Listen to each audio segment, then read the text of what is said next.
Hello जी। राम राम जी सभी को। ओम नमः शिवाय। हर हर महादेव। कल हमने 8वां अध्याय में बुधवार और बृहस्पतिवार व्रत कथा को पढ़ा था। तो आज हम 9वां अध्याय करेंगे और शुक्रवार व्रत कथा को पढ़ेंगे। तो शुरू करते हैं शुक्रवार व्रत कथा। भगवान शंकर ने सनत कुमार से कहा, अब मैं तुम्हें शुक्रवार की कथा कहता हूँ, जिसे सुनकर प्राणी समस्त विपत्तियों से छूट जाता है। पांडव वंश में एक राजा था, जिसका नाम सुशील था। उसके यहाँ कोई संतान नहीं थी। उसकी पत्नी का नाम सुकेशी था। पुत्र न होने के कारण वह उदास रहने लगी। रानी क्षत्रिय स्वभाव के कारण हर महीने कपड़ों को अपने पेट पर बांधकर पेट की वृद्धि करती रहती। इस प्रकार साहस के कारण शव प्रस्तुति के अनुसार सुकेशी किसी गर्भवती स्त्री को खोजती रही। संयोगवश उसने गर्भवती पुरोहित की पत्नी को देखा। कपटी रानी ने प्रसव के समय में दाई का कार्य करने वाली अन्य किसी स्त्री को इस काम के लिए नियुक्त किया। उस दाई को एकांत में बहुत सा धन दिया और अपने गर्भ के अनुकरण की सब बातें कह सुनाई। पुरोहित की पत्नी का प्रसव का समय नज़दीक आया। यह सुन उसी तरह दाई ने भी अपने वचन का पालन किया। पुरोहित की पत्नी दाई की बात नहीं जानती थी, अतः वह दाई की बातों का पालन करती थी। दाई ने पुरोहित की स्त्री के नेत्रों पर पट्टी बांध दी और उसके उत्पन्न हुए पुत्र को रानी के पास भेज दिया। इस प्रकार रानी के पास उस पुरोहितानी के पुत्र के पहुंच जाने की किसी को कानो कान खबर न हुई। इस नाटक को कोई न जान सका। रानी ने अपनी दासियों द्वारा राजा को खबर करा दी कि उनके यहाँ लड़का पैदा हुआ है। उधर दाई ने पुरोहितानी के नेत्रों से पट्टी खोल दी। वह अपने साथ मांस की एक पिंडी लाई थी। दाई ने पुरोहितानी को वह मांस की पिंडी दिखाते हुए कहा, यह अनिष्ट हुआ है, अपने पति से इसकी शांति करवाना। पुत्र नहीं हुआ तो न सही, तुम्हारे प्राण तो बच गए। पुरोहित की स्त्री सोचने लगी, कहीं दाई ने मेरे साथ कपट तो नहीं किया। राजा ने जब पुत्र उत्पन्न होने की बात सुनी तो जात कर्म आदि करके ब्राह्मणों को गज, अश्व, रथ आदि दान में दिए। जो बंदी खाने में बंद थे, सबको छोड़ दिया। राजा ने उसका नाम प्रियव्रत रखा। श्रावण मास प्रारंभ होने पर पुरोहित की स्त्री ने शुक्रवार के दिन भक्ति द्वारा जीववंतिका की पूजा अर्चना की। दीवार पर बहुत से लड़कों के सहित जीववंतिका की तस्वीर बनाई और 5 दीपक जलाकर पुष्पमाला से पूजा अर्चना की। गेहूं के आटे के दीपक बनाकर जलाती और स्वयं भी गेहूं के आटे को शुद्ध घी में पकाकर भोजन करती। भोजन के पश्चात जीववंतिका से प्रार्थना करती, जहाँ पर भी मेरा पुत्र हो सुरक्षित रखना। इस प्रकार प्रार्थना करने के पश्चात वह कथा सुनती और यथाविधि नमस्कार करती। जीववंतिका के प्रसाद से वह बालक राजा के यहाँ चांद की तरह बढ़ने लगा और जीववंतिका उसकी दिन रात रक्षा करने लगी। कुछ समय बाद राजा का स्वर्गवास हो गया।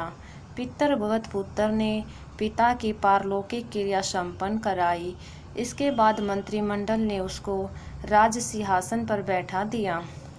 उसने कुछ काल तक राज्य का शासन भली भांति किया। इसके बाद वह राज्य का भार मंत्रियों को सौंपकर पितृ ऋण से मुक्ति पाने के लिए गया जी को रवाना हो गया। उसने यह यात्रा कार्पटिक वेश में की। रास्ते में वह किसी गृहस्थी के घर पर ठहरा। उस गृहस्थी के यहाँ पुत्र हुआ था। इससे पहले के 5 पुत्रों को षष्ठी देवी ने मार डाला था, परंतु इस बालक को षष्ठी देवी ने नहीं मार सकी। राजा के वहाँ रहने के कारण जीवंतिका देवी उसकी रक्षा कर रही थी। गृहस्थ ने जब अपने लड़के को जीवित अवस्था में देखा तो उसे पक्का विश्वास हो गया कि यह बालक राजा के कारण ही जीवित है। उसने राजा से एक दिन घर पर ठहरने की कृपा की, क्योंकि आपकी कृपा से ही मेरा यह छठा पुत्र जीवित है। गृहस्थ की प्रार्थना पर राजा एक दिन के लिए उनके यहाँ रुक गया। फिर वह गया जी चला गया और वहाँ पिंड देने लगा। पिंड देते समय उसे बड़ा आश्चर्य हुआ। उसने देखा कि पिंड को ग्रहण करने के लिए 2 हाथ बाहर निकले हैं। एक विद्वान ब्राह्मण ने उसने पूछा, यह सब क्या मामला है? ब्राह्मण बोला, ये दोनों हाथ तुम्हारे पिता के हैं।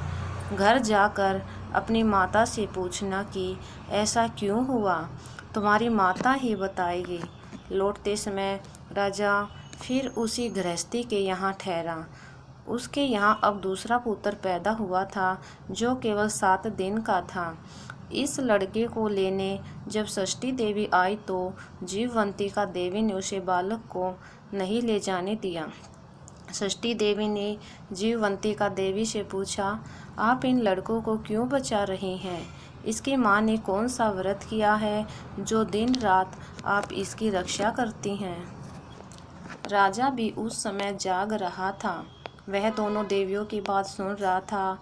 वह नींद का बहाना करके पड़ा रहा।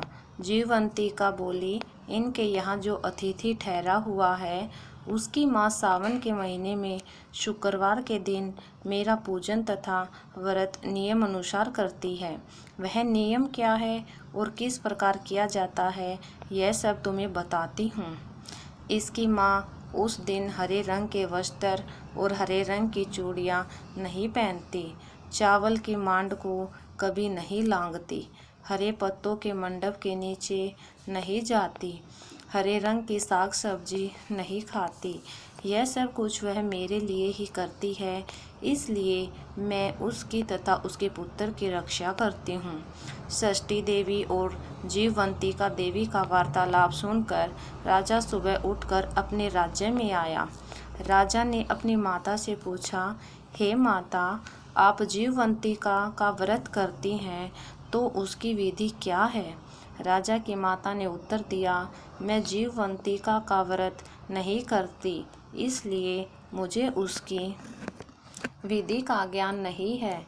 यह सुनकर राजा को बड़ा आश्चर्य हुआ और सोचने लगा, मेरी माता कौन है?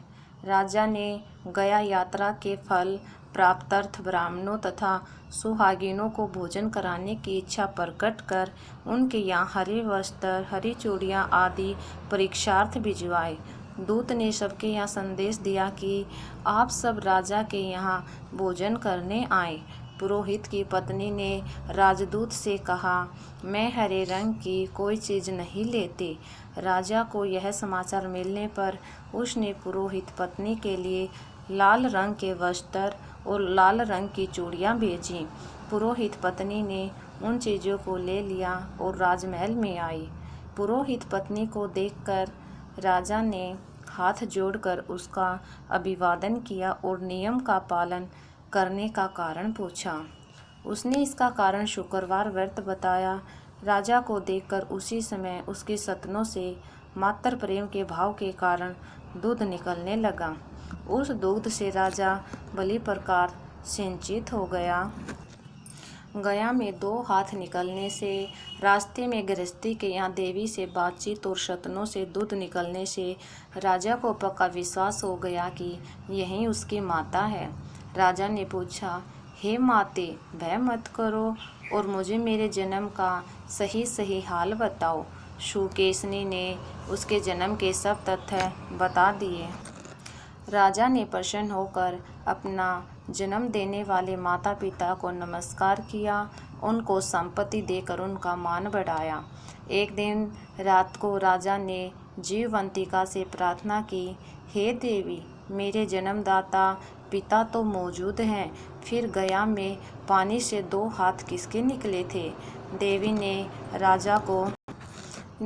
राजा को ख्वाब में ही उत्तर दिया, हे राजन, मैंने तुम्हें विश्वास दिलाने हेतु ऐसी माया रची थी, इसमें तुम कोई संदेह न करो।